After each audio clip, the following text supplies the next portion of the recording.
হবিগঞ্জে BNP ও এনসিপির পাল্টাপাল্টি কর্মসূচিকে কেন্দ্র করে পৌর এলাকায় ১৪৪ ধারা জারি করেছে জেলা প্রশাসন। জেলা ম্যাজিস্ট্রেট ডক্টর জি.এম. সরফরাজ এ আদেশ জারি করেন। বিস্তারিত জানতে সেখান থেকে আমাদের সাথে যুক্ত হচ্ছেন সহকর্মী কাজল সরকার। কাজল, এখন কি পরিস্থিতি দেখছেন সেখানে জানাবেন।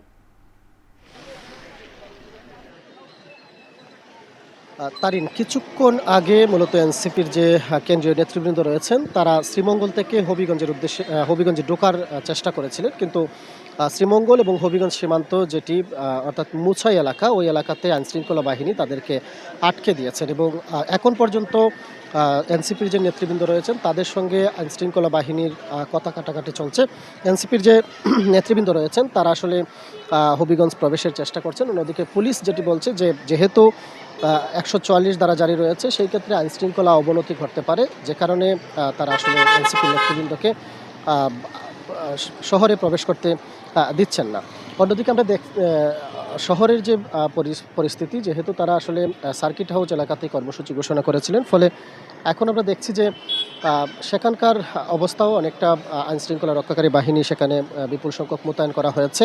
এর বাহিরে শুধু পুলিশ নয়, পুলিশের বাহিরে আমরা দেখেছি যে 3 প্লাটুন বিজিবি সদস্য মোতায়েন করা হয়েছে এবং র্যাব সদস্যরাও কিন্তু শহরে টহল দিচ্ছেন।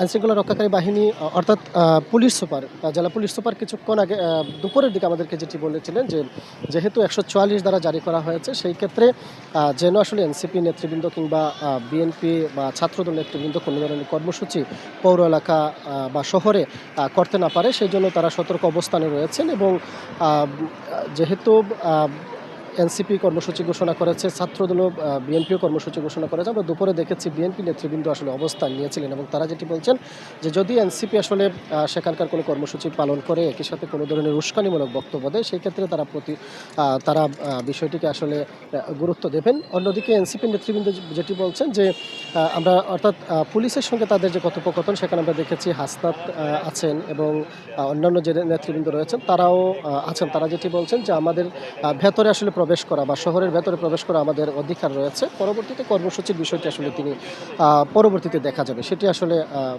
বলছেন। এরপরও আমরা যেটি দেখছি যে এখন পর্যন্ত এনসিপি নেতৃবৃন্দের সঙ্গে পুলিশের যে কথোপকথন সেটি হচ্ছে, তারা আসলে শহরে প্রবেশ করেন নাকি আসলে পুলিশ তাদেরকে সেখান থেকেই ফেরত পাঠায়, সেটি আসলে এখন পর্যন্ত নিশ্চিতভাবে বলা যাচ্ছে না। তবে এনসিপির একটি সূত্র যেটি বলছে যে তারা শহরে প্রবেশ করার পরও আসলে গণমাধ্যম কর্মীদের সঙ্গে কথা বলবেন, এই ধরনের একটি বিষয় কিন্তু আমাদেরকে জানানো হয়েছে।